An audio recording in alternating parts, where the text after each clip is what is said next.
এখন আমি মার্কেটের উপর থেকে ভিডিও করতেছি। দেখান একটা শপিং সেন্টার কত সৌন্দর্য হয় এই দেশে। মালয়েশিয়াতে শপিং সেন্টারগুলো খুবই চমৎকার। আপনি যদি একটা শপিং সেন্টারে ঢুকেন তো আপনার যা যা প্রয়োজন ইনশাল্লাহ মোটামুটি নিত্য প্রয়োজনীয় জিনিস সবই পাবেন এখানে।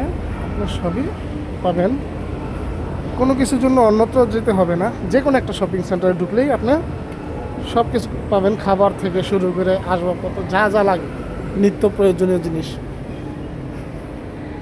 নুরুল ইসলাম, কী অবস্থা? খেলনার দোকান কি তোমার বাচ্চারা দেখাইতেছ?